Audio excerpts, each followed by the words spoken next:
CD 13. Enferrujam-se os arames e os ferros, cobrem-se os panos de mofo, destrança-se o vime ressequido, obra que em meio ficou, não precisa envelhecer para ser ruína. Baltazar deu 2 voltas à máquina voadora, nada contente de ver o que via.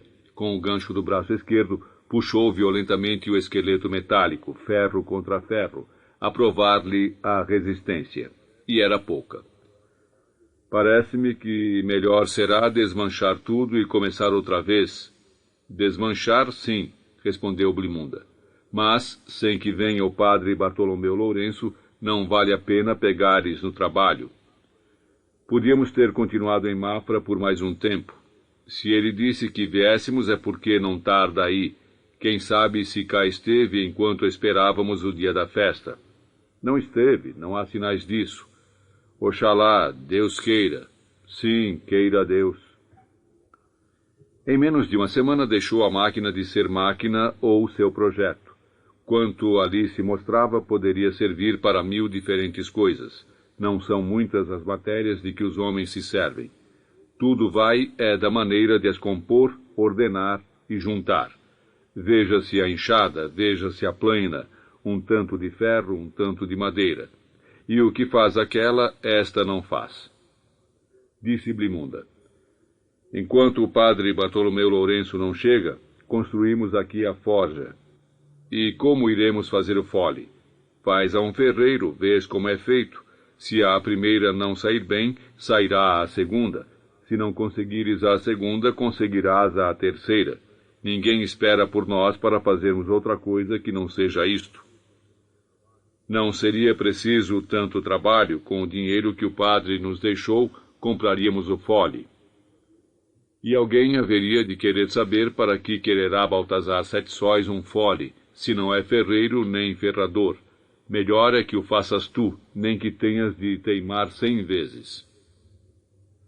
Baltazar não foi sozinho. Embora para esta diligência se não necessitassem visões duplas, Blimunda tinha mais rigor no olhar, mais precisão no traço, e não errava tão desastrosamente no que tocava às proporções das diferentes partes da obra. Com o dedo molhado no azeite fuliginoso do candil, desenhou na parede as várias peças, o couro segundo o corte que convinha, o bico por onde sairia o vento, a parte inferior e fixa de madeira, a outra parte articulada. Só faltava um boneco a dar ao fole. Num canto afastado dispuseram pedras regulares, formando com elas 4 muros em quadrado, à altura do quadril de um homem, e escoraram-nos com arames que iam de lado a lado, por dentro e por fora cingiam toda a construção, que depois encheram de terra e pedra miúda. Por causa disto ficou o Duque de Aveiro com alguns muretes da quinta arruinados. Mas esta obra, se não é vento de Sua Majestade, tem licença régia, provavelmente já esquecida, nem sequer lembrada para mandar Dom João V averiguar se o padre Bartolomeu Lourenço ainda tem esperanças de voar um dia, ou se isto é apenas maneira de viver em 3 pessoas um sonho, quando tais pessoas poderiam ser mais utilmente empregadas. O padre a pregar a palavra de Deus, Blimunda a sondar nascentes de água, Baltazar a pedir esmola para abrir as portas do paraíso a quem lá desce. Porque isso de voar está demonstrado que só o podem fazer os anjos e o diabo.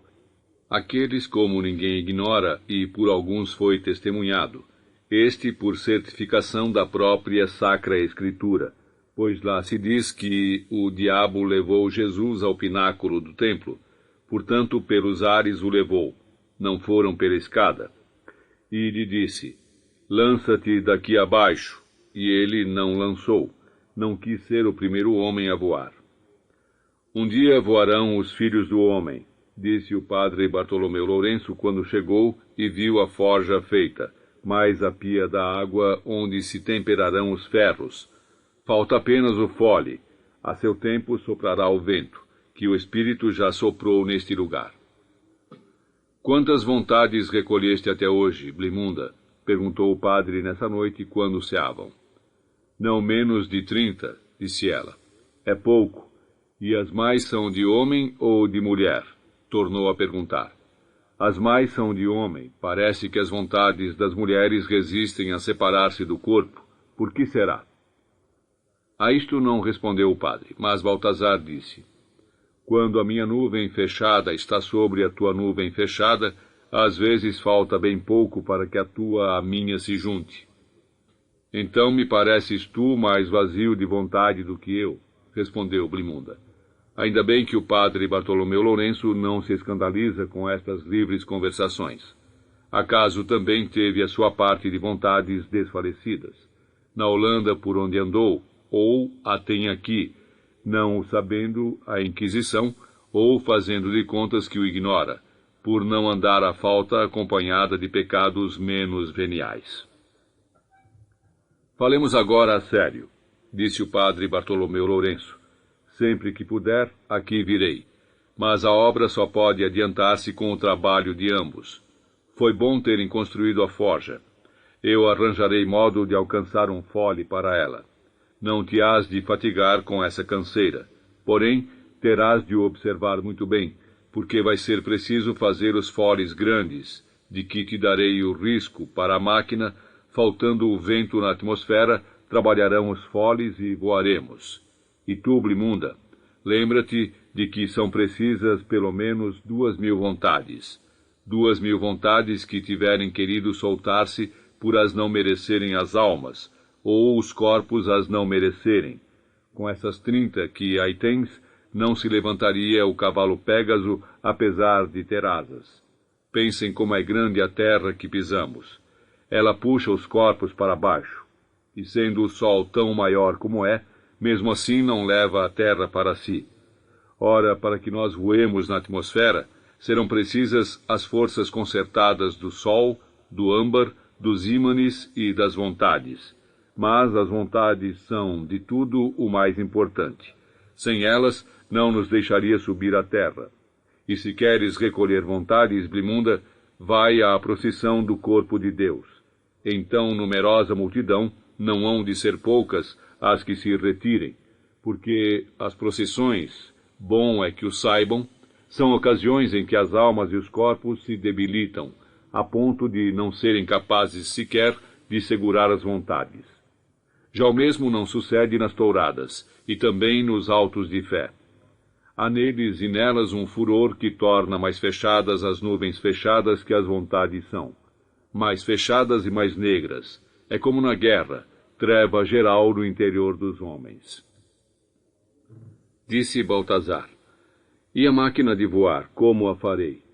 Como a tínhamos começado, a mesma ave grande que está no meu risco, e estas são as partes de que se compõe.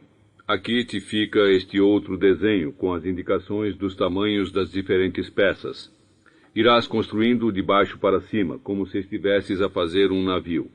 Entrançarás o vime e o ferro. Imagina que estás ligando penas a ossos. Já te disse, virei sempre que puder. Para comprares o ferro, irás a este lugar. Procurarás nos vimiais do termo o vime de que precisas.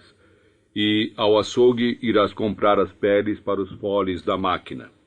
Eu te direi como deverás curti-las e cortá-las.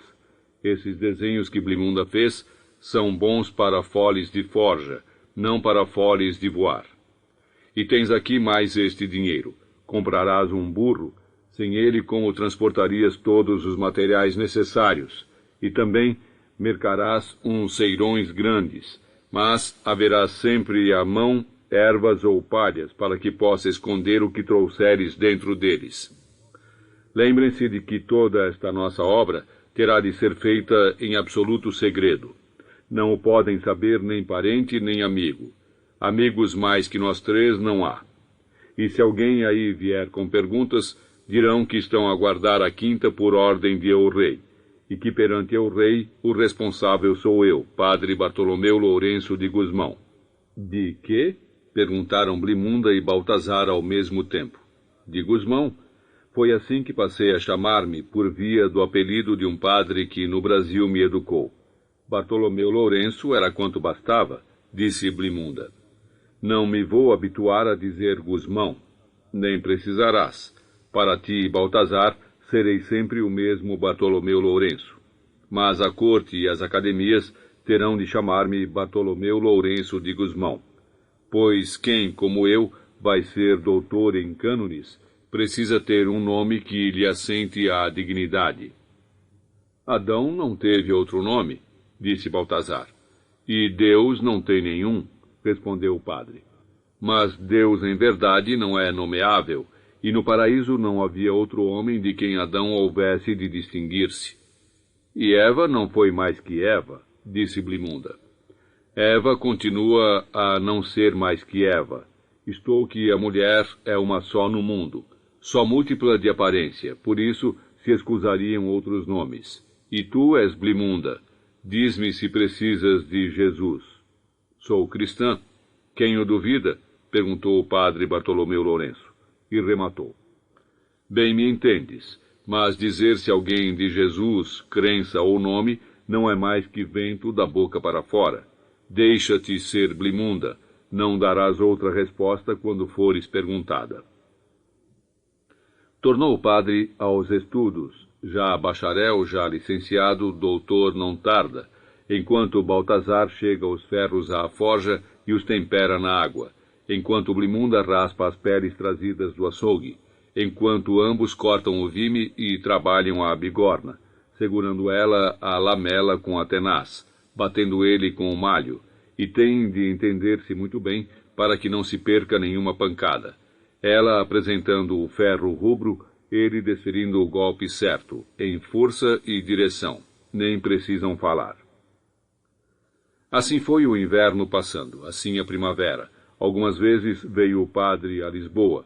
Chegava, guardava na arca as esferas de âmbar amarelo que trazia sem dizer de onde. Perguntava das vontades. Olhava por todos os lados a máquina que ia ganhando dimensão e forma, a ponto de exceder o que era quando Baltazar a desmanchou. Enfim, dava conselhos e avisos, e regressava a Coimbra às decretais e aos decretalistas. Agora deixara de ser estudante, já estava lendo nas aulas. Iuris ecclesiastici universi libri 3. Collectania doctorum tam veteram quam recensiorum inius pontificum universum, reportorium iuris civilis et canonici, etc. Porém, nada em que estivesse escrito voarás. Aí está junho. Corre por Lisboa a não fausta notícia de que este ano a procissão do Corpo de Deus não trará as antigas figuras dos gigantes, nem a serpente silvante, nem o dragão flamejante, e que não sairão as tourinhas, e também não haverá danças da cidade, nem marimbas, nem charamelas, e não virá o rei Davi dançando adiante do pálio.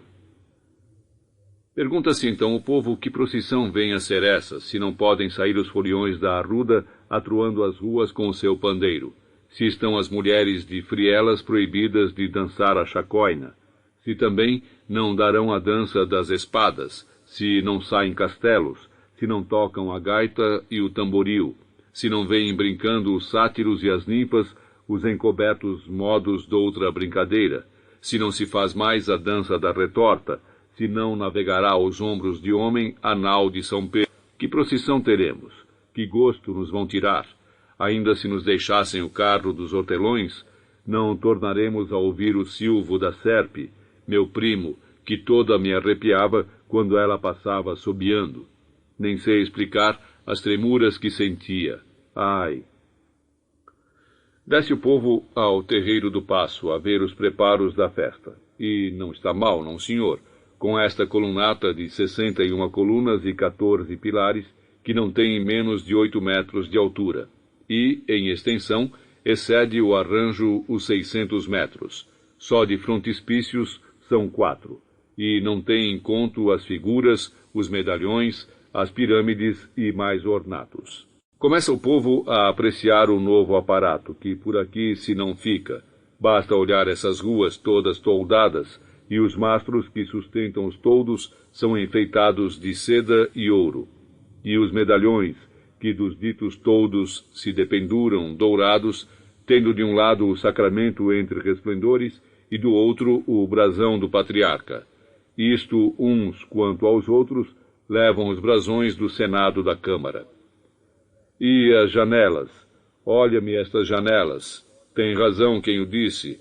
Regalam-se os olhos nas cortinas e sanefas de damasco carmesim, franjado de ouro. Nunca tal víramos. Já o povo se está meio conformando. Tiraram-lhe uma festa, outra lhe darão. Não é fácil decidir com qual delas se perde ou ganha. Se calhar é consoante, por alguma razão, disseram já os ourives do ouro que vão iluminar todo o arruamento. E talvez seja por razão igual que estão cobertas de sedas e damascos as 149 colunas dos arcos da Rua Nova. Porventura, serão maneiras de vender hoje assim, amanhã pior. Passa o povo, chega ao fim da rua e volta. Mas não estende sequer a ponta dos dedos para tocar tantas riquezas de panos.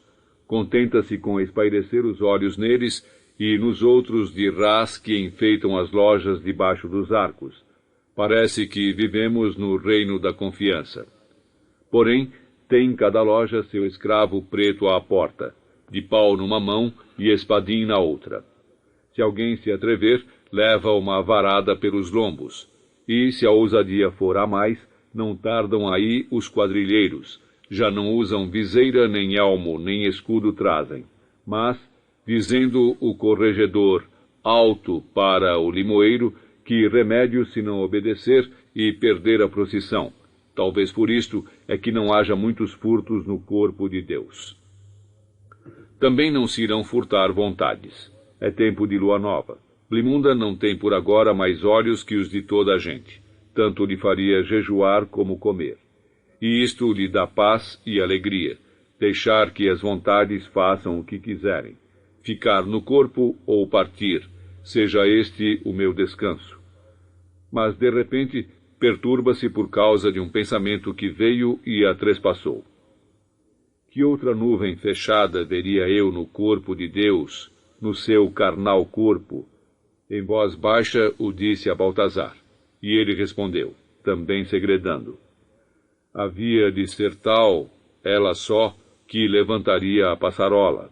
E Blimunda acrescentou, quem sabe se tudo o que vemos não é a nuvem fechada de Deus? São ditos de maneta e visionária. Ele porque lhe falta, ela porque lhe sobra.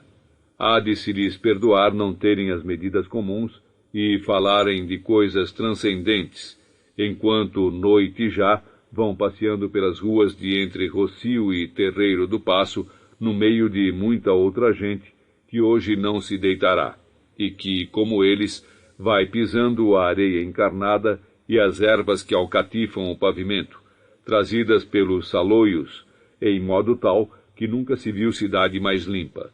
Esta que, no geral dos dias, não tem igual em sujidade. Por trás das janelas, acabam as damas de armar os penteados, enormes fábricas de luzimentos e postiços. Daqui a pouco, vêm pôr-se em exposição à janela. Nenhuma vai querer ser a primeira. É certo que imediatamente atrairia os olhares de quem passa ou se mostra na rua. Mas esse gosto tão depressa vem, logo é perdido, porque, ao abrir-se a janela da casa em frente, e nela aparecendo dama que, por ser vizinha, é rival, desviam-se os olhares de quem me estiver contemplando. Ciúme que não suporto. Tanto mais que ela é mesquinhamente feia, e eu divinamente bela. Ela tem a boca grande, e a minha é um botão. E antes que ela o diga, digo eu, vai, mote. Para este torneio estão mais bem servidas as que moram nos andares baixos. Logo ali se põem os galantes a retorcer o mote nos vestuntos, palpitando a métrica e a rima. Mas, entretanto, do alto do prédio, outro mote desceu, gritado para bem se ouvir, enquanto o primeiro poeta diz para cima a glosa, enfim armada, e os outros, de raiva e despeito, miram frios o concorrente que já recebe as graças da dama, suspeitando de estarem combinados glosa e mote por se haverem, doutras maneiras, combinado ela e ele. Isto se suspeita, isto se cala, porque disto se distribuem igualmente as culpas. A noite está quente. Passa gente a tocar e a cantar. Os rapazes correm uns atrás dos outros. É uma peste que anda a fazer isto desde o princípio do mundo, incurável, enrolando-se nas saias das mulheres. Levam pontapés e cachações dos homens que as vão escudeirando. E depois, lá adiante, respondem com manguitos e caretas, para logo dispararem noutra carreira, noutra perseguição. Armam uma tourada de improviso com uma toirinha simples, formada por 2 cornos de carneiro, acaso desirmanados, e uma piteira cortada, tudo fixado numa tábua larga com um punho à frente, a parte de trás encostada ao peito.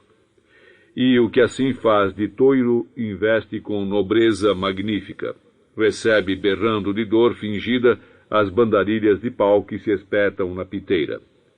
Mas, se o bandarilheiro falhou no golpe de vista e foi à mão do marrador, perde-se aí a nobreza da casta. É outra correria que rua fora se desmanda, perturbando os poetas que fazem repetir os motes, perguntando para cima, que disse? E elas com trejeitos. 1000 passarinhos me trazem, assim nestes enleios. Folguedos e tropeços, vai a noite passando fora das casas. Dentro há solaus e chocolate, e quando a madrugada se anuncia, começam-se a reunir as tropas que hão de formar as alas à procissão, fardadas de novo em honra do Santíssimo Sacramento. Em Lisboa ninguém dormiu. Acabaram os outeiros, as damas voltaram dentro a compor a pintura esmaecida ou esborratada. Daqui a pouco regressarão à janela, outra vez gloriosas de carmim e alvaiade. O povo miúdo, de brancos, pretos e mulatos de todas as cores, estes, aqueles e os outros, estende-se ao longo das ruas ainda turvas do primeiro amanhecer. Só o terreiro do Paço, aberto para o rio e para o céu, é azul nas sombras, e depois, subitamente rubro do lado do Paço e da Igreja Patriarcal, quando o sol rompe sobre as terras de além e desfaz a bruma com um sopro luminoso. É então que começa a sair a procissão. Vêm à frente as bandeiras dos ofícios da Casa dos 24, primeiro que todas a dos carpinteiros, representando São José, que desse ofício foi oficial, e as mais insígnias grandes painéis, cada um com seu santo figurado, feitos de damasco brocado e com bordaduras de ouro, e tão excessivos de tamanho que são precisos 4 homens para sustentá-los, revezando-se com outros 4, folgando ora uns, ora outros, ainda bem que não está vento. É ao compasso da andadura que balouçam os cordões de ouro e seda, e as borlas do mesmo metal, suspensas das pontas refulgentes das varas. Atrás vem a imagem de São Jorge com todo o seu estado, os tambores a pé, os trombeteiros a cavalo, rufando uns, outros soprando, rataplan, rataplan, tarataratata, tatatá. Não assiste Baltazar no terreiro do Paço, mas ouve as trombetas ao longe e arrepia-se como se estivesse no campo da batalha, a ver o inimigo disposto em linha de combate. Atacam eles, atacamos nós, e então sente que a mão lhe dói. Há quanto tempo lhe não doía? Talvez seja porque hoje não colocou nem gancho nem espigão. O corpo tem destas e doutras lembranças e ilusões. Blimunda, se não fosses tu, quem teria eu à minha direita para cingir com este braço? És tu, aperto com a mão salva o teu ombro ou a tua cintura, posto que repare o povo por falta de costume de estarem assim, homem e mulher. Passaram as bandeiras, afasta-se o alarido das trombetas e dos tambores. Agora vem o alferes de São Jorge, o rei de armas, o homem de ferro vestido e calçado, com plumas no elmo e viseira derrubada, ajudante de santo nas batalhas, para lhe segurar a bandeira e a lança, para ir à frente a ver se saiu o dragão ou dorme. Escusada a prudência hoje, que não saiu e não estará dormindo. Suspiroso sim de nunca mais poder vir à procissão do corpo de Deus. Não são coisas que se façam a dragões, nem a serpentes, nem a gigantes. Triste mundo este, que assim vai consentindo que lhe roubem as belezas. Enfim, algumas se terão preservado. Ou são de beleza tanta que não se atrevem os reformadores das procissões a deixar, para só falar destes, os cavalos nas cavalariças, ou a abandoná-los, míseros lazarentos, nas longas campinas livremente, pastando o que puderem. E eis que aí vêm 46, pretos e cinzentos, de formosos chairéis. Condene-me Deus, se não declarar que melhor vestem as bestas do que os homens que as veem passar. E isto é sendo o corpo de Deus. Trouxe cada um no seu próprio corpo o que de melhor tinha em casa, a roupinha de ver ao Senhor, que tendo-nos feito nus, só vestidos nos admite à sua presença. Vá lá a gente entender este Deus ou a religião que lhe fizeram. É verdade que nus nem sempre somos belos. Vê-se pela cara, se a não pintam. Imaginemos, por exemplo, que corpo terá o São Jorge que aí vem, se lhe tirarmos a armadura de prata e o gorro de plumas, um boneco de engonços, sem fio de pelo nos lugares onde os homens os têm. Pode um homem ser santo e ter o que têm os outros homens. Nem sequer devia ser concebível uma santidade que não conhecesse a força dos homens e a fraqueza que às vezes nessa força há. E ainda bem, como se há de explicar isto a São Jorge, que vem montado no seu cavalo branco, se é isto o cavalo que mereça o nome, sempre vivendo nas reais cavalariças com seu criado para o tratar e passear. Cavalo só para o santo montar, cavalo que nunca o diabo montou, nem sequer o homem, triste besta que morrerá sem ter vivido. Queira Deus que, morto e esfolado, sejas pele de tambor, e alguém rufando nela acorde o teu indignado coração, tão velho. Porém, tudo neste mundo se equilibra e compensa, como já foi verificado quando das mortes do menino de Mafra e do infante Dom Pedro. E mais se comprova hoje, é um menino escudeiro, o pajem de São Jorge, e vem montado num cavalo preto, alçando lança e emplumando capacete. Quantas mães, postas aos lados das ruas, olhando por cima dos ombros dos soldados a procissão, irão sonhar logo à noite que sobre aquele cavalo é seu filho que vai, pajem de São Jorge na terra, e, talvez no céu, só para isto valeu a pena tê-lo parido. E novamente São Jorge se aproxima, agora num grande estandarte trazido pela Irmandade da Real Igreja do Hospital Real. E, enfim, para a conclusão desta primeira glória, avançam timbaleiros e trombeteiros, de veludo vestidos e plumas brancas.